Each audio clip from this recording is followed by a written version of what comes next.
For this final of the 4x100 meters relay, we saw drama in the heats yesterday, trying to get the baton round.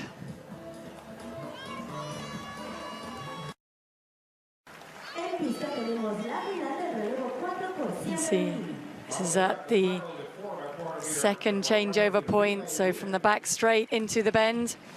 And here's the Canadian team, going to be led off by Savannah Blair into Diana Proctor, Odiaza and Tedger. For the Swiss team, Timea Rankel into Leah Thalman, Chloe Rabach and Alicia Massini.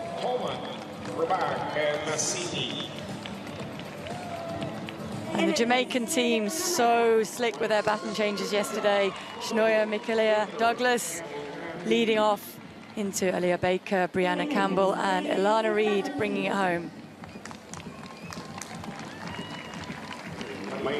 For the US team, this is Jade Brown leading them off. She will hand to Santera James, Avery Lewis and Taylor Schneer bringing it home. Alexandra Stoilova will lead off the Australian quartet, handing the baton to Tori Lewis, silver medalist in the 200 yesterday, Olivia Rose Inkster and Jessica Milat. And for the Puerto Rican team, Legne Echevarria, handing into Frances Colon, Amanda Andino and Karina Franceschi. For the Ukrainian team, this is Anna Karandakova. We'll hand it over to Diana Miroshenko, Yuliana Stepaniuk and Alina Kishkina. The Polish team, Olivia Zimolag, she will hand over to Klaudia Kristatek, Inga Kanitska and Jagoda Zukowska. On your marks. Baton changes so crucial.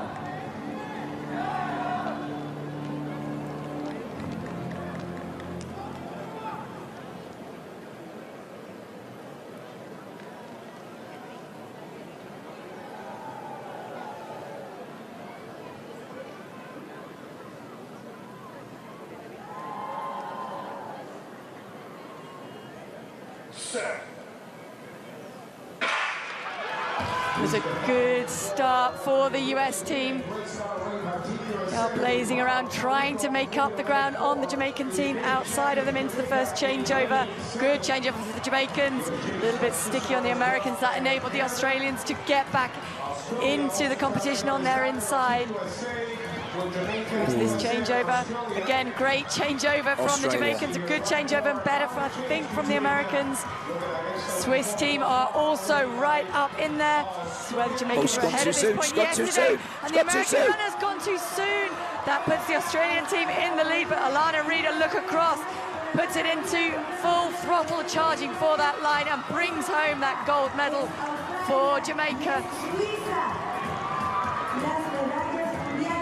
It is the Swiss team celebrating a bronze medal performance courtesy of the baton exchange on that final exchange for the American team. We get another look at that. That is Avery Lewis coming in to hand the baton to Taylor Schneer. I think it might have been that Taylor Schneer went a little bit too soon.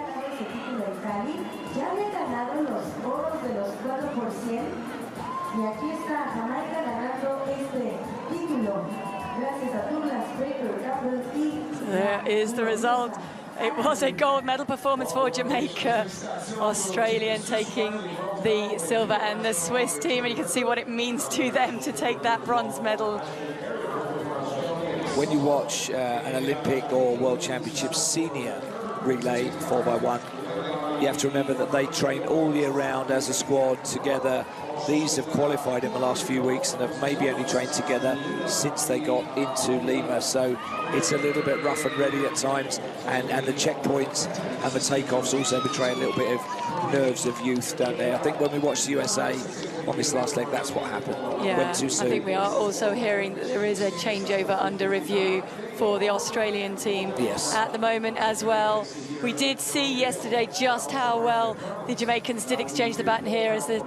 So you can see the outgoing US athlete Taylor Schneider does go a little bit too soon there, and she has to stop, break down, don't exchange the baton in time. That exchange was good there for Australia, and for Jamaica, extremely slick. Swiss chasing hard at this point. I don't think they could believe their luck, but Alana Reid really away clear, has time for a look across. 40 meters from the finish line. That is all it took to erase months of preparation and hand Jamaica a gold medal the United States had the speed to win. The 2024 World Athletics U20 Women's 4x100 m final in Lima, Peru was not decided by who was fastest. It was decided by 0.3 meters of mistimed acceleration in a single exchange zone. Before the race, the numbers favored the Americans. Their individual splits through the season averaged 11.41 seconds per leg, compared to Jamaica's 11.38. On paper, negligible. The real gap was invisible until the final exchange, and by then, it was too late. To understand why that exchange failed, you need to understand how a relay exchange works at the U20 level, where teams have trained together for weeks rather than years, and where the margin between clean and catastrophic is measured in fractions of a second and centimeters of baton position. 8 nations lined up in Lima: Jamaica, the United States, Australia, Switzerland, Canada, Puerto Rico, Poland, and Ukraine. Each had earned their place through heats the day before, where several exchanges had already revealed technical problems under championship pressure. The Jamaicans had been the cleanest in those heats: slick, rehearsed, calm. That was not coincidence. The relay exchange runs on a specific mechanical principle. The incoming runner must reach peak velocity before the outgoing runner starts accelerating. The exchange window is 20 meters long, but the optimal baton transfer happens inside a 4 to 6 meter corridor within that window. Too early, and the outgoing runner pulls away from the incoming one. Too late, and velocity bleeds off before the handoff. The math is simple. The execution under race conditions is not. Jamaica's opening leg was run by Mikia Douglas. Her split of approximately 11.4 seconds gave Aaliyah Baker a clean incoming velocity. Baker accelerated through the zone at the right moment, took the baton inside the optimal corridor, and carried pace smoothly into Brianna Campbell's hand. Each exchange held 92 to 95% of peak sprint velocity through the transfer. That is the benchmark. Velocity loss in a poor exchange can reach 8 to 12%, which over 20 meters translates to roughly 0.15 to 0.20 seconds of real race time, a massive margin in a sprint relay. The strange part, the US was actually running well through the first 2 legs. Jade Brown's opening split was strong, and Sarah James handled the first exchange cleanly enough. Through the second change, Jamaica held a narrow lead, but Australia was close on the inside lane, running a composed and efficient race. Switzerland was also in contention, covering ground with precise, unspectacular baton work. 4 nations were still alive heading into the final 100 meters. So here is what replays of this race keep forcing you to answer. If 3 of the 4 exchanges worked for the Americans, why did the last one fall apart so completely? Avery Lewis entered the final exchange zone carrying the baton at near-top velocity. Taylor Schnee, waiting as the anchor, read the incoming signal and began her acceleration. The problem was the timing.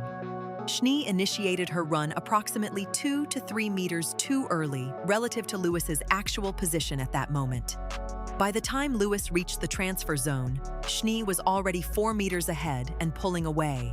Lewis had to decelerate, catastrophic in a sprint relay, where any braking costs not just time, but momentum that cannot be recovered in 100 meters. The exchange happened, but at minimum velocity on both ends. Lewis, braking and reaching, lost an estimated 0.25 to 0.30 seconds in the transfer alone. Schnee, receiving below optimal speed, never fully rebuilt to her anchor potential. What could have been a competitive final leg became damage control. This is what U20 relay dynamics actually look like. The anchor exchange is the hardest. It carries the most accumulated fatigue from the previous 3 legs, the most psychological pressure, and the least margin for error because there is no subsequent leg to compensate. Senior national teams spend months calibrating the anchor exchange specifically.